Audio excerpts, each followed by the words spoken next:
basically domestic beers.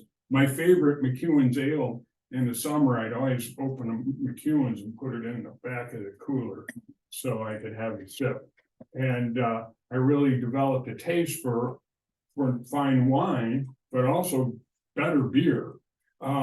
So that's kind of my background. And then 9 years ago, we opened Beer to Mac Brew Works in Mackinaw City. So kind of a big separation. I was only in the wine business until 1980, when I left and was commissioned in the Navy, and never really got back into that. So that's kind of who I am. My wife Gail's here, Danny, my son, the brewer. So I'm really nervous talking in front of him because he knows all the fine details about brewing that I don't know. But we're going to talk about just the four things, the background. We're going to talk about Beer 101 because you can't learn about the history unless you know what beer is. We're going to talk about a little of the history in Europe and a little of the history in the Americas. And I want to start off with one of my favorite quotes. This is out of a book on Belgian beer. So we're only going to touch on Belgian beer. Beer is proof that God loves us and wants us to be happy. Benjamin Franklin. Ben got quoted in a Belgian beer book. So we think that's great.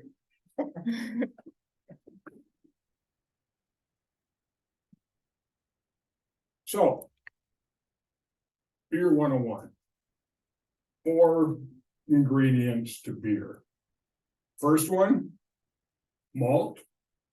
And malt is made from barley. And barley is used in the malting process.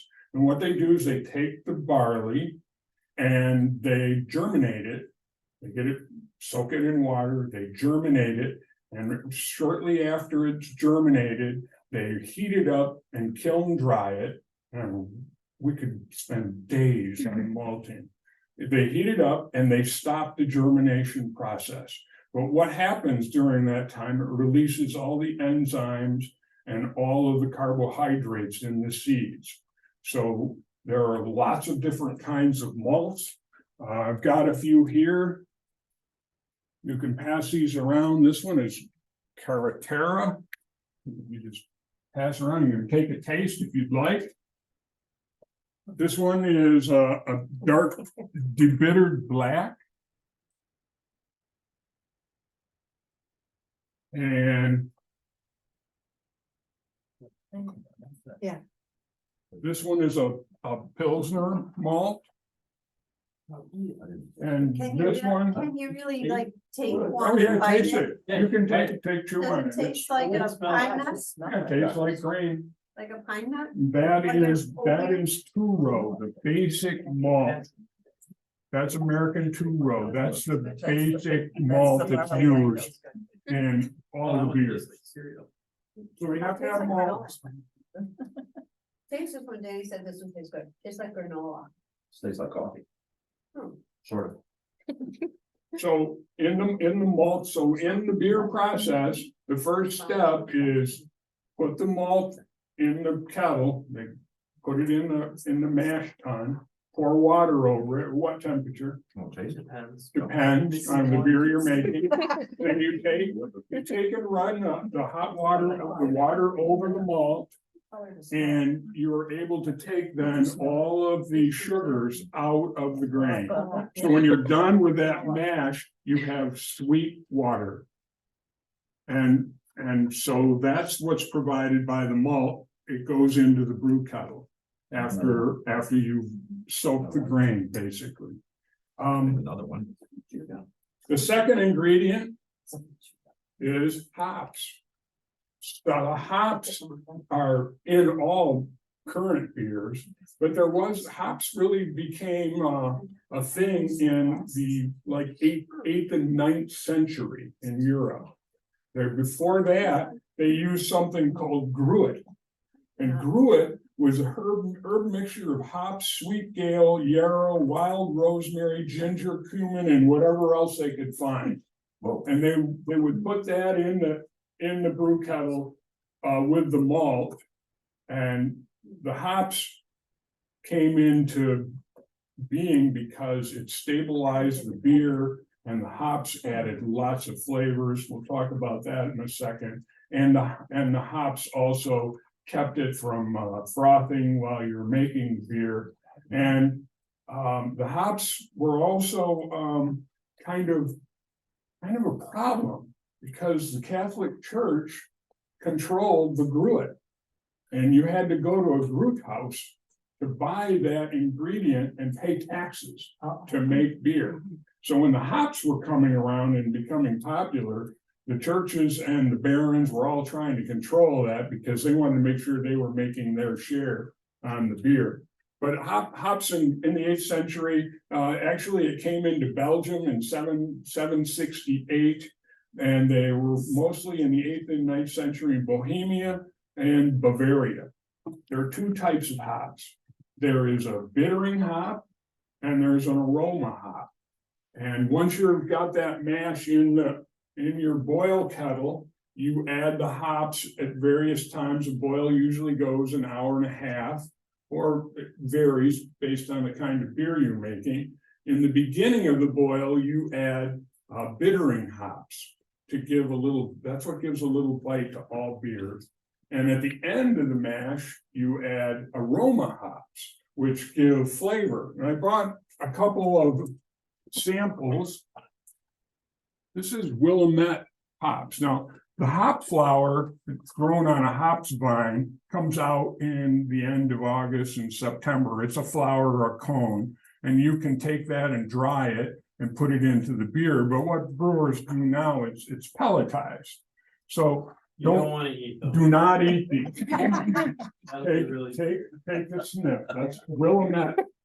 Looks like gerbil food or something. Yeah, that's what I was thinking, that looked like dog food. And this one is used in brown ales and stouts and porters. Here's another sample. This is Bravo T90, which is a bittering hop, correct? It is a plant. That's an aroma hop. This is a bittering hop. And you have hops growing at the brewery. Yeah, we have hops growing at the front of the brewery, big vines. They'll get up to 30 feet tall. And if you come by in the fall, you'll see the flowers, the cones. Feel free if you come out to the brewery, to pick one and rub it around your hand, take a sniff. So, hops.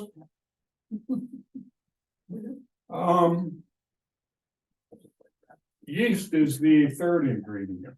And yeast, I didn't bring a lot of information on yeast, except there's this one company, Omega Yeast. These are all the beer yeast they make. And all the other competing companies do the same. You've got American ales, you've got East Coast Ale, Hefeweizen, Kolsch, New Jersey Ale, Pacific Northwest Ale, West Coast ales. These are all yeast for different types of beer. Belgians, Abbey ales, saisons, British ales, all these different types of yeast. So Yes, how do sir. you know which one to buy? Or is it just How do you experiment? know which one to buy? It depends on the style of the beer you're gonna make. So if you're gonna make a stout, you'll buy a yeast that will create a stout. So after you've got the hops added in the grain, and you move that wort, it's called wort, then you move it into the fermentation tank, and that's where you add the yeast. It's the last thing you do on a brew day, and you add the specific yeast to make a specific beer. As you can see, there's lots of different yeasts. There's also how many different types of hops, Danny? Hundreds. There's more yeast. There's more yeast and hops, but the combinations are endless. And then and how you make and the differences the different things you can do with all those combinations. That's what the brewer does to make a good beer. In the olden days, they didn't know what yeast was. Yeah. This is a brew paddle. This is Danny's, our guy's paddle. They use it to paddle the top of the beer. This one you use from 2017 to 2020, then it broke. But back in the Middle Ages, the brewers would have their own flavor of of beer. And what they didn't know, everybody had their own paddle. So a brewer who would make beer in one town and go to another town would take his paddle, and he'd take his paddle that had yeast on it from the last time he brewed, and then he would make beer again, and it again tastes like his beer. So each brewer had his own paddle, but really what he had was his own yeast that he was carrying around. We don't have yeast on our paddles. We just stir until it breaks. The Sort of like sourdough. the last, Yeah. oh, there are two primary different yeasts. There's ale yeast and there's lager yeast. And ales, probably 75% of the beers that are out there are ales. And the ale yeast ferments on the top of the fermentation, on the top of the beer at higher temperatures. Lager ferments on the bottom at cooler temperatures and takes longer, and you have to have better control on your temperature control to make a lager. So you got to huge refrigerators. It takes a little longer. Most of the ale yeasts are old. Lager yeasts have only been around for about 200 years.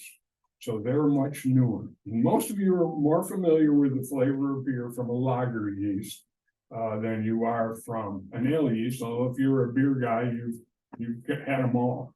The last ingredient, water. Gotta have water. And the pH of the water and the water profile, how much minerals you have in the water, will determine flavor of beer. You can have mineral-rich water, or you could have water like it that comes out of the Pilsen area of the Czech Republic, where you get Pilsner beer, and their water is really soft. And it became a big movement in 1840 and 1850. That's kind of the background. Any questions on basics of beer? Okay. I'm going to start with a history of beer in Germany, because the Germans really had the beer culture going, and we have information about German brewing from the Romans, and we have no written history about how they actually brewed their beer, but we did in 1978 discover in Bavaria a complete Roman brewery. And the Romans and the Greeks were not beer people. They were wine people. They drank wine. But up in Germany, when they went up to fight the Gauls and to move into the northern German areas, they all drank beer.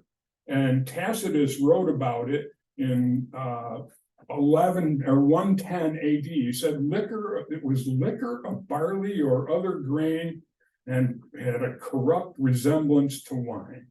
So the Romans didn't really think much about beer, except as they got their troops up into that area, it got too hard to bring wine to their troops. So they started making beer to provide the Roman legions with something to drink. And like all wine and beer, you couldn't drink water in many of these places. So you had to drink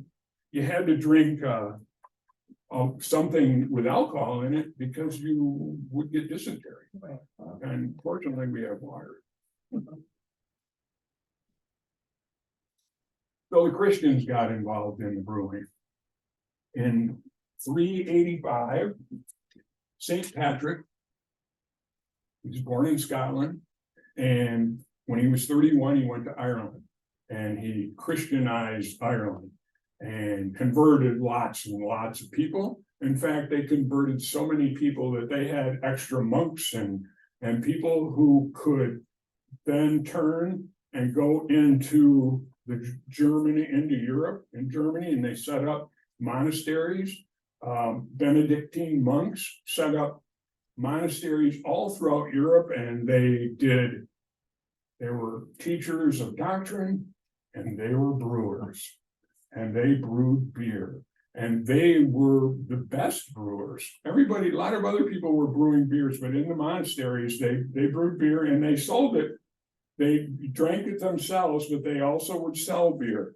And from 500 to 1000 AD, they institutionalized the beer business. So it was through the abbey. So you'll hear about Abbey Ale and Trappist monks selling beer today. It has a rich history in Europe. St. Gallen was a monastery set up by an Irish missionary in Switzerland. By 720, it was he got there in 590. By 720, it was a monastery. By 800, it was an imperial abbey, and that was in the time of Charlemagne. And St. Gallen had not one, not two, but 3 breweries. They had a hospital, they had schools, they had agriculture, and they had 3 breweries. The really good heavy alcohol stuff, they kept that for the lords and kings. And then they had everyday beer at the second one, and then they had beer that they would give out to the peasants and beggars. So they had 3 levels of beer at St. Gallen. Also in Germany, Weinsteffen, I would say that was an abbey that was founded in 724. It's the oldest continuously operating brewery in Europe. They started operating, they were licensed to operate in 1040. And that's making beer for a long time, 1,000 years at the same brewery. The Belgians, their history is extremely convoluted. It's really hard to follow their beer history because they went back and forth between the Dutch, and the Spanish came in and helped the Dutch take over, and then the French, and then the Germans, and each time they burned down breweries.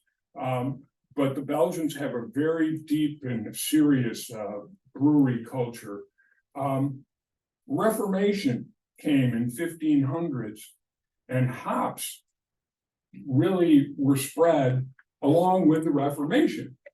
Remember what I said about the Gruit? The Gruits were Gruit houses that sold the Gruits for the church. Well, the Northern Europeans who were involved in the Reformation, we're gonna make beer with hops. We're not taking that. And so hops really started flourishing along with the Reformation in Europe. And it's another great date before I get on to the topic I really want to talk about. 1755, a gentleman in Dublin founded Guinness. And you probably all heard of it or had Guinness Stout. He founded that in 1755. By 1803, they were making 30,000 hectoliters of beer per year, and they've been going full blast for almost 225 How big years. is that hectoliter? I don't know. Big. What's in the hectoliter? Yeah, I have no idea. Let's talk about US history. We're not gonna cover all of US history, because I'm gonna kind of skip a couple of parts. I'm gonna skip, which is really interesting, we won't have time to get it. I'm gonna skip Prohibition. And we'll kind of go up to Prohibition, and what we won't, if we have a little time, we'll talk a little bit about it. Then we're gonna jump past it. But in 1844, a gentleman named Philip Best arrived in Milwaukee from Germany. And Philip Best arrived and bought or paid to have a big copper vat made. And he wanted to start brewing beer. At the time, German Bavarian style beer, as opposed to Bohemian style, which is a Pilsner. So it was a heavier, yeastier beer, liquid bread, they called it. And he started that brewery in Milwaukee. 50 years later, it would be the biggest brewery in the world. And he started it in Milwaukee, where a third of the citizens were German. And Germans love their beer. And it was a social way of life, huge beer gardens. The breweries in Milwaukee built beer gardens where you could, and everybody would go after church, and they'd have Ferris wheels, and they'd have games, and we'd sit outside and you drink beer. Well, it was considered healthy because what was going on in the rest of the country, in the South, they couldn't make beer because of the temperature. Ale turned to swill down there, so they couldn't do that, but they had rum. Byproduct of molasses and sugar cane. And Americans would drink a lot of rum. And then in the rest of the country, whiskey. So that in 1800, in the United States, there were 14,000 distilleries. 14,000. The average American drank 7 to 8 gallons of whiskey a year. And that was an incredible thing. Compare that to the beer gardens the Germans were bringing in, and where it was a social thing, and the alcohol was 3, maybe 4%. It was a social good, the beer drinking. But it's getting started in 1588, when we first started in the United States, we had beer made out of corn in the Virginia plantations. It wasn't really good, but it got it going. The Mayflower brought beer. One of their big crises is they were trying to get to somewhere to land. They didn't land at McAlpin Point Rock. They were running out of beer.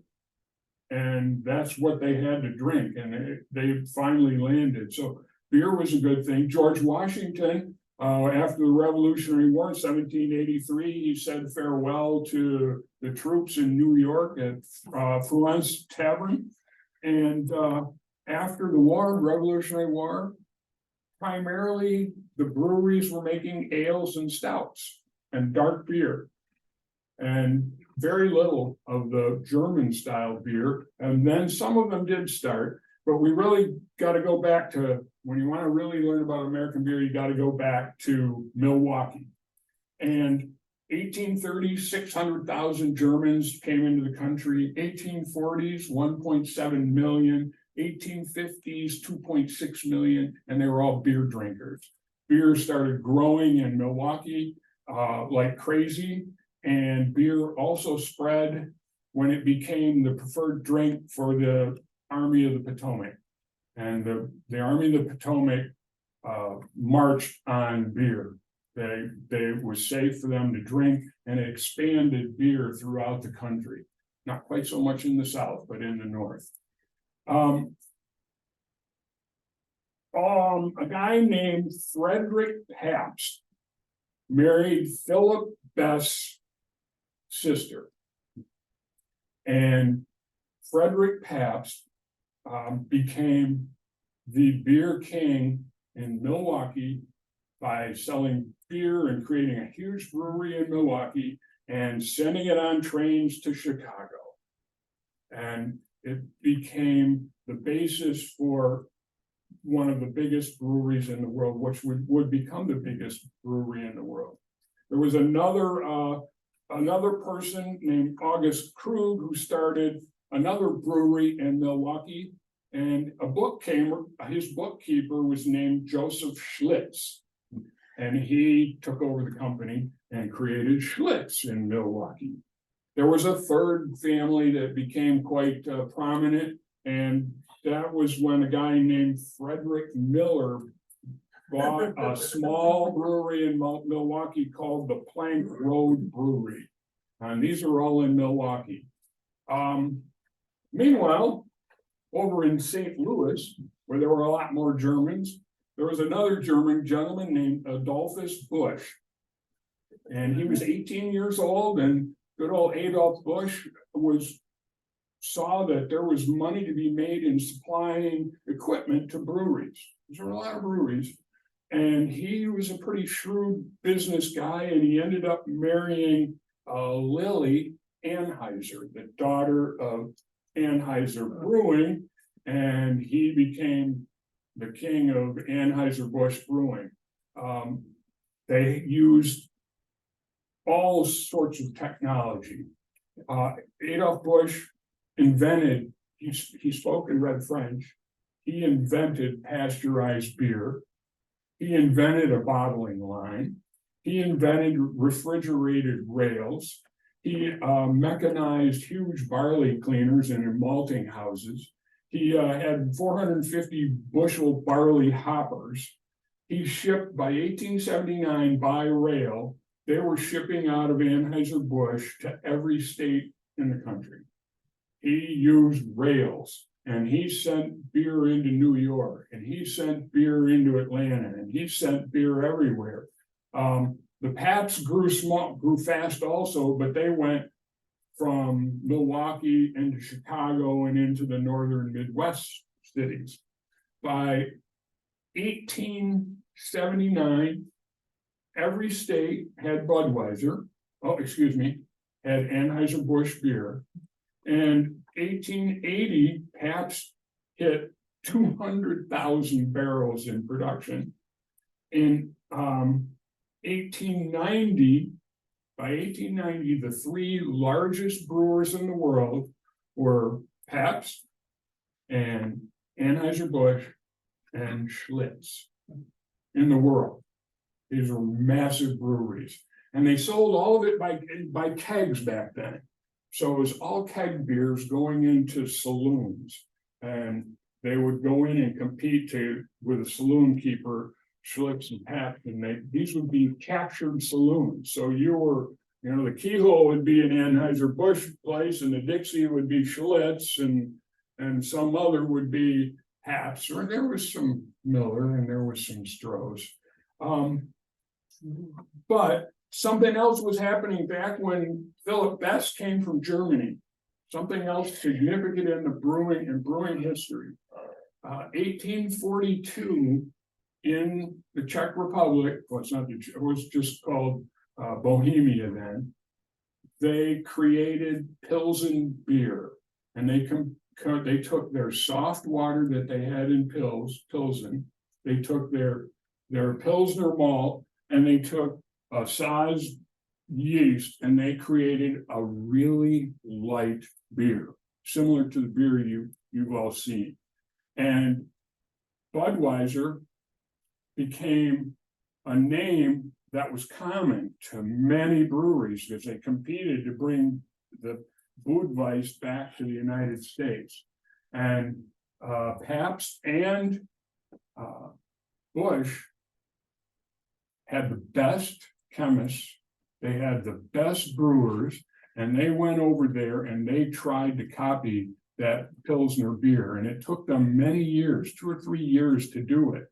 And what they finally had to do, because they couldn't copy the soft water and they also couldn't make American 6-row malt into a light beer, they started adding things, and they started testing additives, and they came up with adding rice and corn to make their beer softer. And then it became, once they figured that out, then Pabst figured it out, then it became the race. Who's going to be able to get their beer out? And so Adolf Busch was going around the country now, and all these breweries around the country were learning how to make this Pilsen beer. But he wanted to call it Budweiser, and he, being a huge brewery and having figured it out first, started suing everybody. You can't call it Budweiser. One of the breweries he sued in 1890 was he sued a company that was making Miller Budweiser. And he said that name Budweiser is ours, and he won, and almost put Miller Brewing out of business before Prohibition. In 1890, Anheuser-Busch was the biggest. 1891, Pabst was the biggest, and they kept competing. Frederick Pabst and the Busches were competing like crazy to be the biggest brewery in the world. And in 1893, the World Columbian Exposition in Chicago took place, the World Expo. The previous year it had been 4 years earlier, been in Paris. Before that, I don't even remember where, but these brewers were huge businesses. It was Anheuser-Busch and the Rockefellers and the Carnegies and all of these great big business barons were operating full blast in the 1890s in this country. When the fair came, Budweiser, Bush went in for their display. He built a complete replica of his brewery. Every brick, everything in detail, all the wagons, all the kettles, everything, all in his house, everything for the World Expo. Is that the same as the World's Fair? It was called the World's Fair, then it was called the Columbian Fair. It was 400 years after Columbus discovered America. That's how they determined that date. But Adolf Busch was crushed because Frederick Pabst also built a complete replica of his brewery. And he did it in 24 karat gold.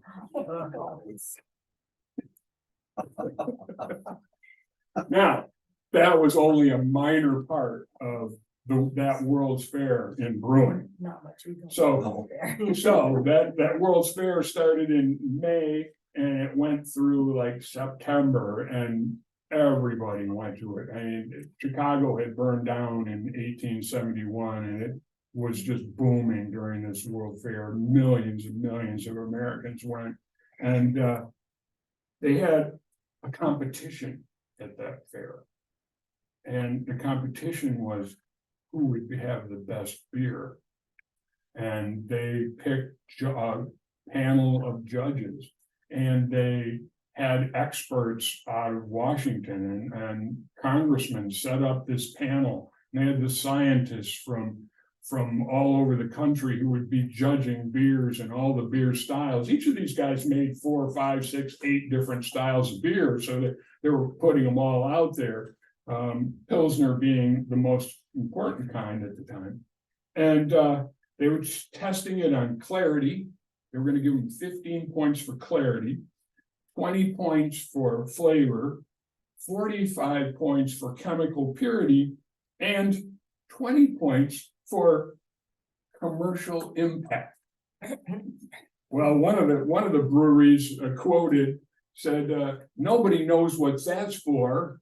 And he was the Stroh's representative, saying how are you going to judge this impact, commercial impact? Well, how that was going on was Frederick Pabst was hiring people and bribing people, and Bush was taking people out to dinner, and they were talking to the congressman, and they were sending money, and they were putting this, we wanted to win this World Fair title, and it came down to after 5 months of judging, they said that one lab said that one of the Busch beers was slightly tainted, and the tally came down to 96.6 for Pabst and 96.4 for Budweiser, and Pabst Blue Ribbon beer ever since. They got the blue ribbon, isn't that Yeah, interesting? That's where that came from, where they ran, where he bought ads in every newspaper in the country. And Adolf Busch was calling the congressman and said, "You have to have this redone, they cheated." And so that's where 1893, that's where we're at 35 minutes. And like I said, I don't think we're going to go into prohibition, although it was really interesting. One of the key things about the way prohibition happened, well, and the whole temperance movement started back when people were drinking gallons and gallons of whiskey, and the brewers were doing well with that. You know, they were providing something you could really drink and was refreshing, and they even called it medicinal. And they were kind of on the good side of that prohibition, but these organizations looking to enforce prohibition, the temperance unions and and the people lobbying Congress and lobbying local cities, saw the war coming. And World War I was coming. And these huge breweries were all Germans. It was Busch, Schlitz, Blatz, Pabst, Miller. They were all Germans, and the temperance people started attacking them and saying they were treasonous and that they were supporting the Kaiser. And so while all of this movement to get rid of beer with prohibition, the people most concerned about not having that happen, the brewers, if they went and talked to their congressman, they were accused of being treasonous. And that's one of the things that allowed prohibition to come into place. The other thing that did is the 16th Amendment, which brought in income tax. The brewers were paying a huge share of the tax revenue in the federal government. Before they put in income tax, we had no way to replace the revenue that came from the brewers and distillers, and so it was kind of really a confluence of things that made prohibition possible. 1932, from 1920 to 1932, it was prohibition. And the guys were making, Stroh's was making ice cream. And they were making all sorts of products to try to survive, thinking this won't last. They made molasses, they made agricultural products, did whatever they could they made soap. They all did, but most of them basically got wiped out. One family, in 1932, one family though came out of the prohibition doing very well, and that was the Miller family.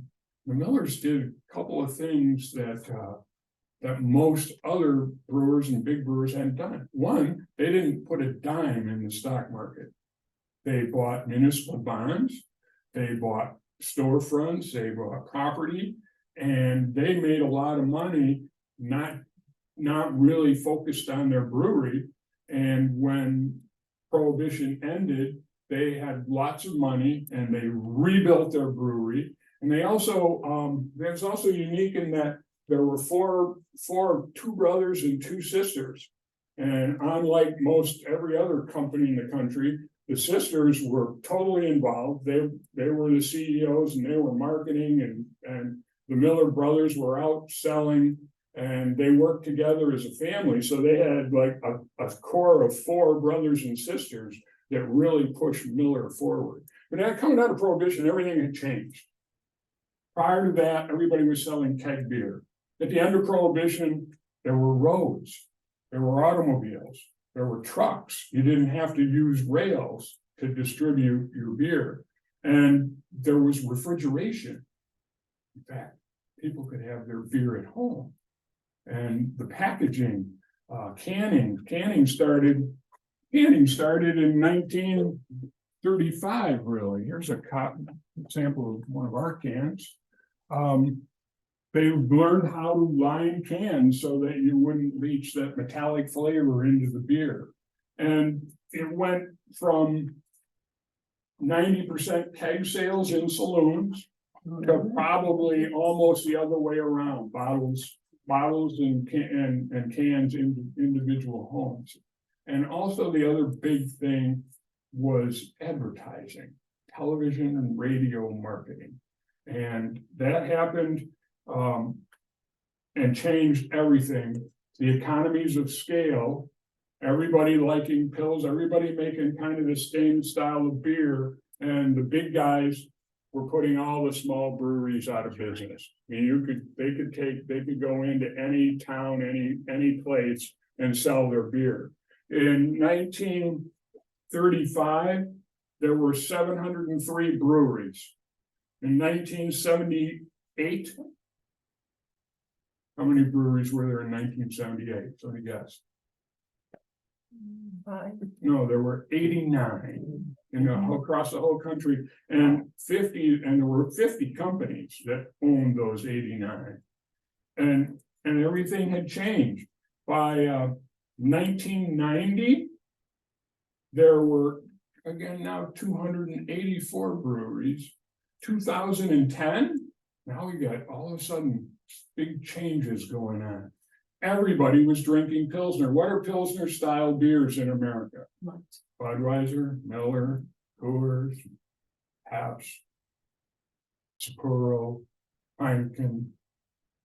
All the major beers were all the same style of beer. And beer people, with all these thousands of options, craft beer people, starting with some of the craft beer guys like Anchor Steam out in Sierra Nevada out west, and then Sam Adams in Boston, and then everywhere, people said, wow, there's all these different styles of beer.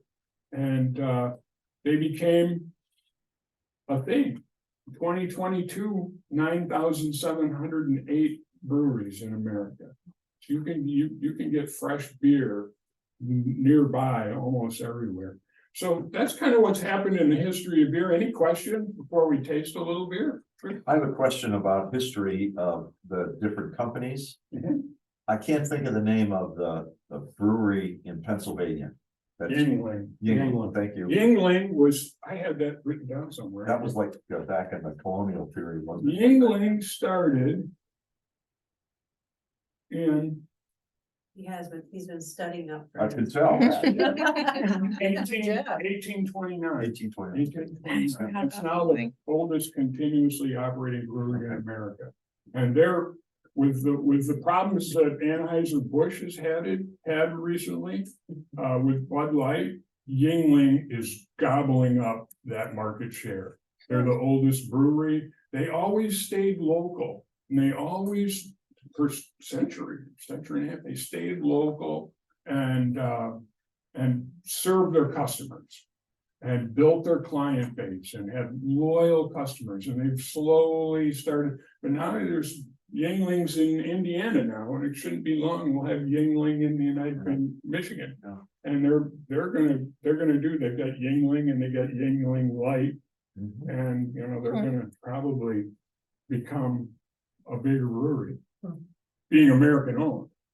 Yes.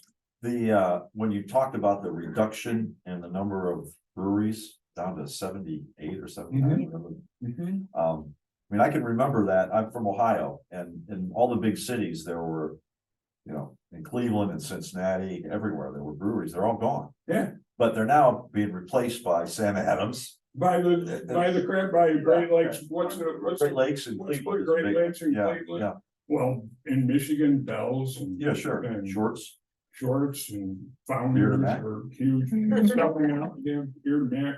But it's another interesting thing, and I don't know if you're gonna cover this or not, but I find it fascinating that the growth of all these craft breweries. There's now a shift. There's two things going on as I see it. One of them is that there are more and more small craft brewers coming in, the storefronts and the brew pubs and so forth.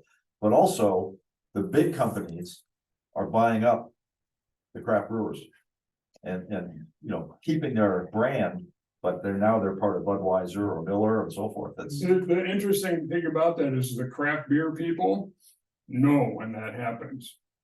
It's like of the real fans of craft beer, they know that Goose Island is now bought by Anheuser-Busch, Yeah. which is owned by not even an American company Right, anymore. right. And those breweries that get purchased kind of leave the craft realm in some Oh, ways. okay. Yeah.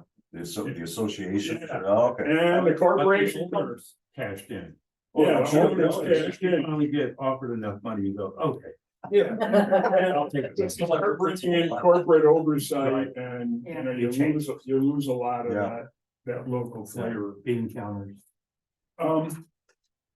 That's really where I think we need to stop. We might have to do something just on prohibition sometime. That would be an. That's pretty interesting, but that's not very ancient history. That's pretty current. There's no beer tasting with But that. either. prohibition, Maybe some near beer. We're gonna have to have water. Yeah. For near beer. Well, depending on where you live, there are always places you could get a drink. Well, you'll have to have a locked door. No one would suspect us in the library. Not the library, we're not talking Yeah, about they wouldn't We suspect live us. in, our area is one of the biggest areas for busting prohibition rules. And the most bootlegging in the country was in Detroit. Yeah. Because you could just go from Canada. Yeah. And if you go to the wooden boat show, you'll see some of those boats, some of those wooden boats. There's one up there every year called, anybody go see it, it's called Was a Fuzz. It was a fast police boat that was there to chase the bootleggers. And they would bootleg, and the mob owned the bank in Sheboygan. Oh, I bet. The people would come up here up north from Chicago, the big dance halls where there'd be beer. The sheriffs looked the other way. The sheriff in Petoskey had a tunnel that went across the street to the bar. I mean, it was big time Commercial impact. Corruption. and corruption. And the government finally, to end prohibition, they finally said, man, look, this is just booming. But it's created all this gang war, all this illegal activity, and this is worse than what we had before. And plus, we weren't getting any tax revenue out of it. Before, we were getting money, so that kind of really pushed the deal. But anyway, that's another story. I brought along, because Pilsner style beer is the most popular in the world right now. I brought a version of our, we have an Alsatian Pilsner. And I brought some sample cups and thought you all might like to have a taste. Is anybody opposed? You don't have to drink it, right? I don't wanna drink it. Oh, absolutely not. It's very interesting. slippery slope. Of course, I just can't. get it. I only brought half a growler, so we didn't bring very much. That's Maybe. right. Maybe the best way is if you wanna come up and get one. Yeah. You know, Do the file. different kind of glasses have significance that? Yeah. Yeah. Of course, you have to serve beer in the correct glass. Mhm. Okay, We lived in Germany for a number of years and our friends there are appalled. That everything comes in a We drink pint. different kinds of beer in the wrong type of glass. Pilsners are in this time. So, everybody's in that kind. what do we got going up there? This is a Pilsner glass. This is if you go out there and you buy this, you buy a Okay, serving, it'll come in a glass like this, a Pilsner glass. If you buy a stout or many of the ales, it just comes in a regular pint glass. English, pint. That's an English pint. and yeah, an The English American pint pints glass. like you've seen are like. yeah, the shape. Instead of straight up. Thought I had one. Sure, did you get everything out of this? What about the big sick? This is a wheat glass, so wheat beer. This is a tulip, and we put our French farmhouse ales and our Belgians in this type of glass. They're more sophisticated beer. They're you want to get your hands on the outside to warm it up. You can look at it and see it better. absolutely.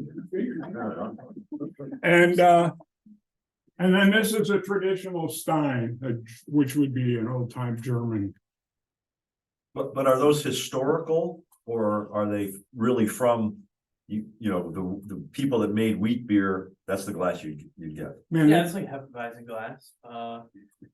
Different beers go in the different styles for different reasons. Like the Belgian taster or the Belgian glass. Thank you. It allows they tend to be more aromatic. So the You know, the shape, you know, Okay. dictates how, you know, the aromas and everything Okay. is. Makes sense.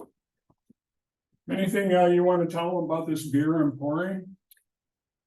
It's a little different than your regular Pilsner. It's a Alsatian Pilsner coming from the Alsace region of France, which, as we all know, France is more of a wine region than a beer region, but they use corn maize in this one. And it's a little different technique in brewing. Where they used the cereal mash for this, cereal mash. They did it's a double mash, so they mashed the corn. And then did a mash with, the rest of the grain, and then they put it together, so they did a double mash. We use all noble hops. Noble hops are from that region of the world, so they're also noble hops, and we use French Pilsner malt. So we try to be as true to style as possible. There's a lot of breweries that have made a name for themselves being gimmicky and throwing stuff at the wall and seeing what sticks, and that's been successful. But I kind of see it as like, you just heard the history, like these recipes have stood the test of time, and it's like in French cooking, you've got the 5 other sauces. I look at the recipes and we just try to be true to style, so you know what you're getting into. Nothing crazy. What do they have, like when you have competition? I mean, I know that they have craft beer competition, but is that one of the things that they judge on? They Is judge the- to style. to- True to Yeah, style. they have each category of beer. Yeah, commercial impact is not so much. Yeah, This is good. Thank you. Very good. any other questions? Yeah, when did hops start being grown in Michigan? Ever since then. Oh, there was native hops here in Michigan. Yeah, there's a lot of hops in the local area here. They've been, So I thought somebody told me that they. the Hooters have them in their backyard Yeah. like crazy. It is perfect for growing hops in Michigan. The temperate region we're in is perfect. But Washington State grows most of the hops because they got going earlier on the craft beer thing, and they always supplied the big breweries. There are some, Traverse City has a lot of hops. There's a Hop Alliance. Where do you buy from in Greenville? Where do you buy hops? We buy hops all over the place, but in Michigan specifically, we get a lot from Traverse City. Like, my local hops is in the Leland Peninsula, and the Hop Alliance, which they've gotten so big now. I think they have a warehouse down in Grand Rapids. Yeah, that's where I first started seeing them being grown, was the Traverse City area. Yeah, the climate's really nice there. They've got nice elevation and the soil's good. They're a lot, hops are a lot like grapes in that the minerals in the ground and the rain and the slope and all that stuff will dictate, the flavors and how the hops grow. So Are the growers processing them into the pellets, or are they sending them off to? most of them, like the hop pelletizer equipment is really, really expensive, so they do like kind of a co-op style. So it's a little different for all the different hop farmers. Small hops, they generally pool together. Hey, we're gonna need that. It's like all harvesting. There's a crunch time in harvest. Everybody wants the equipment. But that's at the kind same of the time. most expensive part about growing hops is the infrastructure and the machinery. Carol and I have seen the Hops Queen in Germany. We happened to be visiting a big brewery there, and it was in the hops region, which is for miles, nothing but hops. It's north of Munich. And we just happened to be there on the right day, and news media was there, and they had all these beautiful young women, in one head was brown. Oh, yeah. Oh, yeah, so it's pretty darn important. Yeah. Oh, yeah, they only device. I have one comment, you mentioned about refrigeration, made a big difference on how far you can get your beer. I'm probably the only person in here from Texas. Anybody else from Texas? Texas I lived on the Gulf Coast. We couldn't have beer, it was hard because it was so hot and humid. But every year they cut ice back in the old days out of the lakes up here and shipped it by rail just for refrigeration in the big city, Dallas, all the way to Houston. But anybody ever heard of the Southland Corporation? Anybody ever heard of 7-Eleven? That's them. They started out as Southland Corporation bringing ice down. And then they realized, well, if we put this ice in this building, and put the beer right next to it, and we opened the door, boom, it was an ice house. And when I was a kid growing up, we had ice houses, and they were the beer joints. And they had a couple pool tables, and they. And Budweiser built What they. ice houses across the, I'm just thinking that. across the country down all Yeah, the we, we'll have to ask, but we'll have to talk to Jim. Yeah, and see if the Koch family stored. We have a nice house out at the historic village, Oh. from a local Yeah. place, but he never told us about having, cake and Beer in the ice house. We all are cool up here, it wasn't a problem. We had a problem doing that. Any other questions? It's 8 o'clock. Well, you know, there was, Oh, you mentioned Prohibition and the banker in Sheboygan. Yeah, you said that was on my. And the banker here in Mackinaw City that committed suicide, his wife sold alcohol out of the house. That's the house that Sandy Glennisack owns. Elderberry wine. Well, there's a lot of stories up here Yeah. about Cause they found a lot of, prohibition. when her dad bought that house, they found a lot of bottles and stuff in the basement, and the trap door, A trapdoor and yeah. Yeah. secret stash. Then there's all the cough medicine that's 72%. I just listened to a podcast called Untold Detroit Beer, and it was kind of all about that. It was pretty fun, pretty good. Done Yeah. by one of the museums down there, I think in collaboration with the Detroit Historical. It's really good. Yeah, Yeah. it was pretty Wild West here in up North Michigan. Yeah. You think of all that stuff going on in Chicago and Mhm. it was this was where the people in Chicago and Detroit would come to get away so they could drink. Yeah. Sure. Cause you know, There's some kind of caves where they used to come in on from Lake Michigan through this cave system and. yeah. And they would run the boats into the cave. Yeah, When they ran across from Canada with their fast boats, they'd go right into caves. Yeah. They put lookouts out and watch, and when they didn't see any of the police, they'd shoot that boat right into a cave and unload liquid. But most of that is whiskey. You know, beer was really expensive. Mhm. So, and most people who really wanted to have a beer, they were making it at their house. People made it, you know, quietly made their own beer. Well, thank you. Thank you. Well, thank you. Thank you. Very good. And I still have some more here, so if anybody would like a little more beer, I don't really What's want the to name take of this this one home. from your, Pardon? what's the name again of this beer we're drinking? This is, Liberty. we call it Le Brisé, and we call it the Breeze. We named it after a ship. From some historical studies, the first Ranville came to the New World on the ship, the Le Brisé, a French warship. And a replica of the Le Brisé hangs in a cathedral in Quebec today. Cool. So we picked out this name. But it's the Breeze. We think it's good. Anybody wants some more?